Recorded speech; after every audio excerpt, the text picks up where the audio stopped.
আসসালামু আলাইকুম। বিডিফিজের বিশেষ আয়োজন অ্যারাউন্ড দ্য ওয়ার্ল্ডে আপনাদের সবাইকে স্বাগত জানাচ্ছি। আমি শরফি দিবা। সারা দুনিয়ায় ঘটে যাওয়া নানা খবর নিয়ে আজকের আয়োজনটি তৈরি করেছেন ওয়াহিদ ফারুকী। লেবাননের সরকার ও সেনাবাহিনী বর্তমানে হিজবুল্লাহকে নিরস্ত্রীকরণের একটি জটিল ও স্পর্শকাতর পরিকল্পনা বাস্তবায়নের মুখোমুখি। ২০২৫ সালের শেষ নাগাদ দেশের সব অস্ত্র রাষ্ট্রীয় নিয়ন্ত্রণে আনার লক্ষ্য নিয়ে লেবাননের সেনাবাহিনী প্রথম ধাপের কাজ শুরু করে। গত বছরের শেষ দিকে সেনাবাহিনী দক্ষিণ লেবাননে সাংবাদিক ও আন্তর্জাতিক কূটনীতিকদের সফরে নিয়ে গিয়ে দেখানোর চেষ্টা করে যে ইসরায়েল সীমান্ত সংলগ্ন এলাকায় হিজবুল্লাহর সামরিক অবকাঠামো ভেঙে ফেলার ক্ষেত্রে কী অগ্রগতি হয়েছে। সেনাপ্রধান রোদলফ হাইকাল জানান, সীমিত সক্ষমতা সত্ত্বেও সেনাবাহিনী তাদের দায়িত্ব পালনে প্রতিশ্রুতিবদ্ধ। তবে ইসরায়েলের চলমান সামরিক হামলা ও সীমান্তবর্তী কিছু লেবানিজ ভূখণ্ড দখল করে রাখার কারণে এই প্রক্রিয়া বাধাগ্রস্ত হচ্ছে।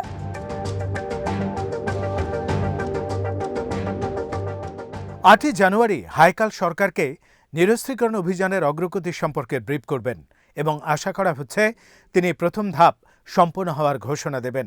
এই ধাপে লিতানি নদী থেকে ইসরায়েল সীমান্ত পর্যন্ত এলাকা পরিষ্কার করার কথা রয়েছে। তবে ইসরায়েল দাবি করছে হিজবুল্লাহ এখনও সীমান্তের কাছে সক্রিয় এবং সেনাবাহিনীর তুলনায় দ্রুত তাদের সামরিক শক্তি পুনর্গঠন করছে। বিপরীতে জাতিসংঘের শান্তিরক্ষী বাহিনী জানিয়েছে হিজবুল্লাহর অবকাঠামো পুনর্গঠনের কোনো প্রমাণ তারা দেখেনি।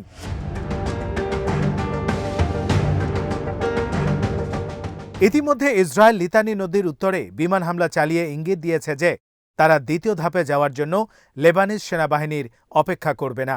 দ্বিতীয় ধাপে লিতানি থেকে সিদন শহরের উত্তরের আওয়ালি নদী পর্যন্ত অভিযান বিস্তৃত হওয়ার কথা, যা আরও কঠিন ও রাজনৈতিকভাবে অত্যন্ত সংবেদনশীল। হিজবুল্লাহ স্পষ্ট করে জানিয়েছে লিতানির উত্তরে তারা কোনো নিরস্ত্রীকরণ মানবে না। এতে অভ্যন্তরীণ সংঘাতের শঙ্কা তৈরি হয়েছে।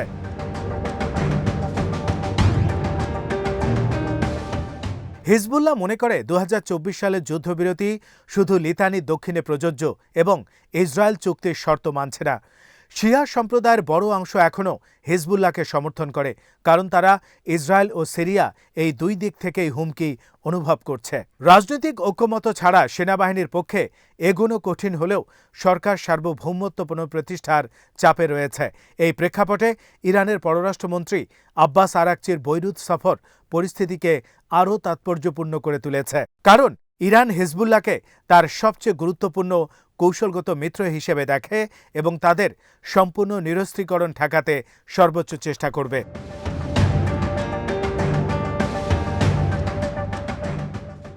সৌদি আরব নেতৃত্বাধীন ইয়েমেনি জোট দাবি করেছে যে বিচ্ছিন্নতাবাদী সাউদার্ন ট্রানজিশনাল কাউন্সিল এর প্রধান আইদারুস আল জুবাইদি নির্ধারিত শান্তি আলোচনায় যোগ না দিয়ে সোমালিল্যান্ড হয়ে সংযুক্ত আরব আমিরাতে পালিয়ে গেছেন। বৃহস্পতিবার জোটের এক বিবৃতিতে বলা হয়, বুধবার গভীর রাতে আল জুবাইদি ইয়েমেনের আদেন বন্দর থেকে একটি নৌযানে করে সোমালিল্যান্ডের বন্দরনগরী বারবেরায় যান। সেখান থেকে তিনি সংযুক্ত আরব আমিরাতের কর্মকর্তাদের সঙ্গে একটি বিমানে ওঠেন, যা প্রথমে সোমালিয়ার রাজধানী মোগাদিশুতে অবতরণ করে এবং পরে আবুধাবির আল রিফ সামরিক বিমানবন্দরের দিকে রওনা দেয়। বিবৃতিতে আরও দাবি করা হয়, ওমান উপসাগরের উপর দিয়ে উড্ডয়নের সময় ওই বিমানটি কিছু সময়ের জন্য তার শনাক্তকরণ ব্যবস্থা বন্ধ করে রাখে এবং আবুধাবিতে পৌঁছানোর প্রায় 10 মিনিট আগে তা আবার চালু করা হয়।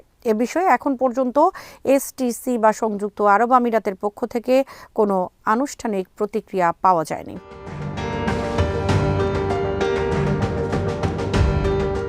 এই ঘটনা নিশ্চিত হলে সৌদি আরব ও সংযুক্ত আরব আমিরাতের মধ্যে চলমান দ্বন্দ্ব আরও গভীর হতে পারে। গত ডিসেম্বরে আবুধাবি সমর্থিত এসটিসি বাহিনী রিয়াদ সমর্থিত ইয়েমেনি সরকারি বাহিনীর বিরুদ্ধে অভিযান চালানোর পর থেকেই দুই মিত্র দেশের মধ্যে টানাপোড়েন স্পষ্ট হয়ে ওঠে। উল্লেখ্য, টিএসসি শুরুতে উত্তর ইয়েমেনের হুথি বিদ্রোহীদের বিরুদ্ধে আন্তর্জাতিকভাবে স্বীকৃত ইয়েমেনি সরকারকে সমর্থন করলেও পরবর্তীতে তারা দক্ষিণ ইয়েমেনে স্বাধীন রাষ্ট্র প্রতিষ্ঠার দাবি তোলে। এই লক্ষ্যে তারা সৌদি সীমান্তবর্তী হাদার মাউত ও মাহারা প্রদেশ দখল করে নেয়, যা রিয়াদের মতে তাদের জাতীয় নিরাপত্তার জন্য রেড লাইন অতিক্রমের শামিল।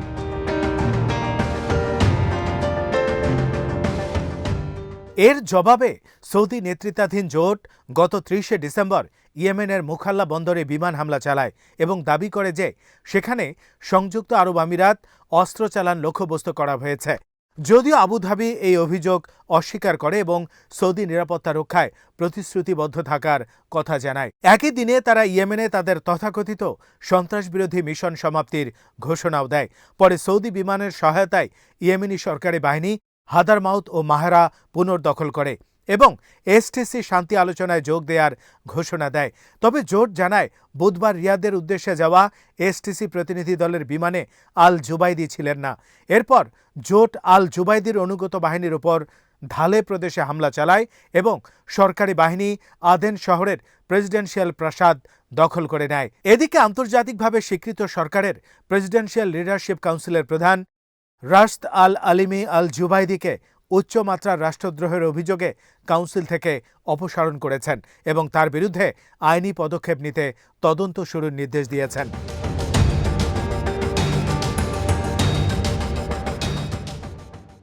এসটিসির অতিরিক্ত আত্মবিশ্বাস ও আগ্রাসী পদক্ষেপের ফলে দক্ষিণ ইয়েমেন রাষ্ট্র গঠনের স্বপ্ন আগের যে কোনো সময়ের তুলনায় আরও দূরে সরে গেছে।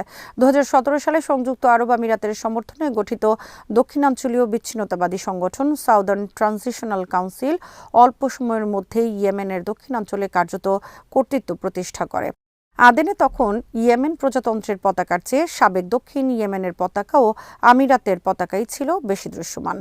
এসটিসির লক্ষ্য ছিল স্পষ্ট, ইয়েমেন থেকে আলাদা হয়ে স্বাধীন দক্ষিণ রাষ্ট্র প্রতিষ্ঠা।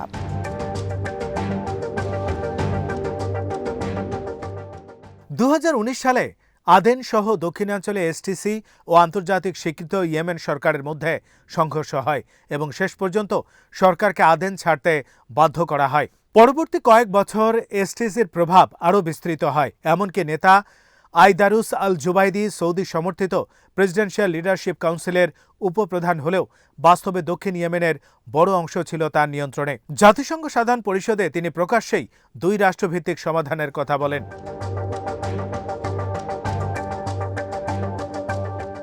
কিন্তু পরিস্থিতি বদলে যাওয়ায় এসটিসি হাদারমাউত ও আলমাহারা প্রদেশে বাহিনী পাঠায়। এটি সৌদি আরবের জন্য ছিল রেড লাইন।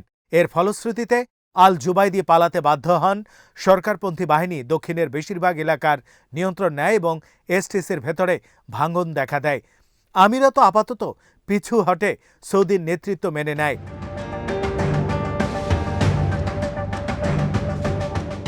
বর্তমানে বিচ্ছিন্নতাবাদ কার্যত স্থগিত। ইয়েমেন সরকার এখন ফেডারেল কাঠামোর মাধ্যমে দক্ষিণের দাবিকে সামাল দিতে চাইছে এবং একই সঙ্গে হুথিদের বিরুদ্ধে অগ্রসর হওয়ার সুযোগ খুঁজছে। তবে আল ধালের মতো এলাকায় দক্ষিণ স্বাধীনতার সমর্থন এখনও প্রবল। কঠোর এসটিসি সমর্থকরা সহজে হাল ছাড়বে না, যা ভবিষ্যতে নতুন বিদ্রোহের বীজ বপন করতে পারে। শেষ পর্যন্ত প্রশ্ন থেকেই যায়, ইয়েমেন সরকারকে সত্যি দেশের নিয়ন্ত্রণ পুনঃপ্রতিষ্ঠা করতে পারবে নাকি এটি কেবল এসটিসির জন্য সাময়িক পশ্চাদপসরণ।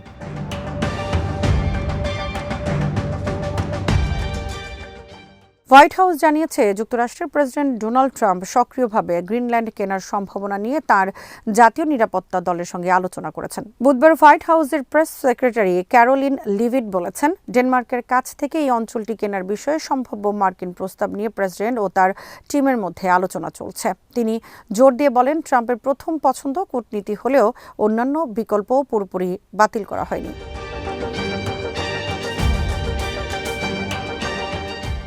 লিভিট সাংবাদিকদের বলেন, এটি এমন একটি বিষয় যা প্রেসিডেন্ট ও তার জাতীয় নিরাপত্তা দল বর্তমানে সক্রিয়ভাবে আলোচনা করছে। তার দল এখন ভাবছে সম্ভাব্য একটি ক্রয় কিভাবে হতে পারে।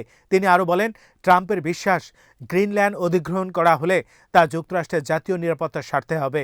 বিশেষ করে আর্কটিক অঞ্চলে রাশিয়া ও চীনের প্রভাব ও আগ্রাসন ঠেকাতে গ্রিনল্যান্ড কৌশলগতভাবে অত্যন্ত গুরুত্বপূর্ণ বলে মনে করেন তিনি। এই কারণেই সম্ভাব্য ক্রয়ের কাঠামো ও প্রক্রিয়া নিয়ে আলোচনা এগিয়ে চলছে।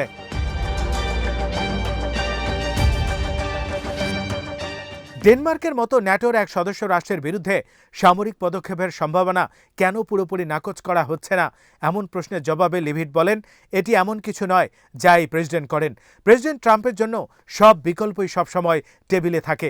তিনি আবারও স্পষ্ট করেন যে প্রেসিডেন্টের প্রথম ও প্রধান পথ বরাবরই কূটনীতি।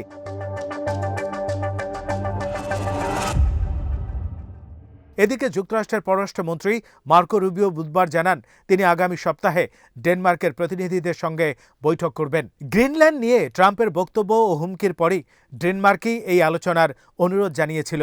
রুবিও বলেন, আমি আগামী সপ্তাহে তাদের সঙ্গে সাক্ষাৎ করব।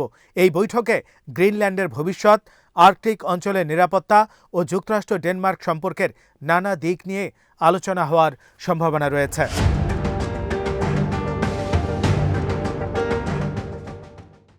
সিরীয় সমাজের সামনে সবচেয়ে গুরুতর সংকট হল গভীর বিভ্রান্তি ও ভাঙন। 15 বছর ধরে চলা সহিংস সংঘাত দেশটিকে এমন এক তীব্র রাজনৈতিক মেরুকরণের মধ্যে ঠেলে দিয়েছে যার নজির লেভান্ত অঞ্চলের দীর্ঘ ইতিহাসে বিরল। সাবেক সরকারের পতনের পর পশ্চিম এশিয়ায় এক বড় ভূরাজনৈতিক ধাক্কা লাগে। এর ভেতর দিয়ে সিরিয়া ও গোটা অঞ্চল নতুন করে সীমান্ত ও ক্ষমতার ভারসাম্য পুনর্গঠনের এক অস্থির পর্যায়ে প্রবেশ করে।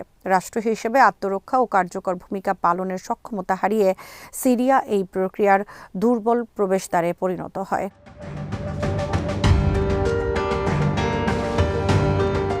এই প্রেক্ষাপটে সিরিয়ার ভেতরে কিছু গোষ্ঠী ক্রমেই জায়নবাদী ইসরায়েলি শাসনের দিকে আশাবাদী দৃষ্টিতে তাকাতে শুরু করেছে। আলাউই অধ্যুষিত উপকূল ও জাবাল আল আরবে দ্রুজদের বিরুদ্ধে রক্তপাত এই প্রবণতাকে আরও তীব্র করছে। ভয় ও বিভাজন বাড়তে থাকায় কারো কাছে রাজনৈতিক বিভক্তি যেন অমীমাংসিত সংকট থেকে মুক্তির পথ বলে মনে হচ্ছে। স্বল্পমেয়াদী চিন্তা ও ইসরায়েলের প্রকৃত লক্ষ্য ভুলভাবে বোঝার ফলেই এই জুয়া। কিছু গোষ্ঠী ইসরায়েলকে নিজেদের রক্ষাকর্তা ভাবছে, বিশেষ করে যারা সাম্প্রতিক পরিবর্তনে নিজেদের বিজয়ী মনে করে।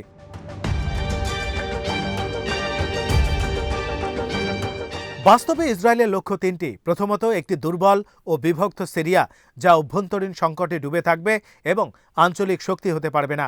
দ্বিতীয়ত, তুরস্ক বা ইরানের মতো প্রতিদ্বন্দ্বী শক্তির প্রভাব ঠেকানো। তৃতীয়ত, ইসলামী আন্দোলনকে দুর্বল করা। একদিকে বৈচিত্র্যময় সমাজে শাসনের ব্যর্থতা দেখিয়ে অন্যদিকে ক্ষমতায় থাকার বিনিময়ে ফিলিস্তিন ও আল আকসার মতো প্রতীকী ইস্যু ত্যাগে বাধ্য করা।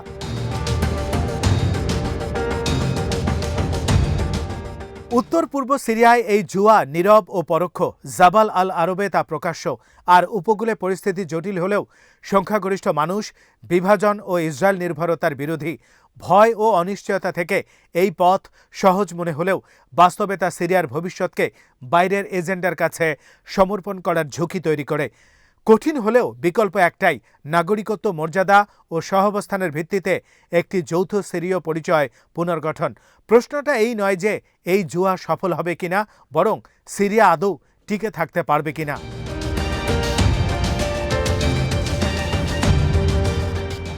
আজ এখানেই শেষ করছি। সবাই ভালো থাকুন, সুস্থ থাকুন আর দেখতে থাকুন বিডি ভিউজ। চ্যানেলটি ভালো লাগলে সাবস্ক্রাইব করুন। সংযুক্ত থাকুন আমাদের ফেসবুক পেজে। আল্লাহ হাফেজ।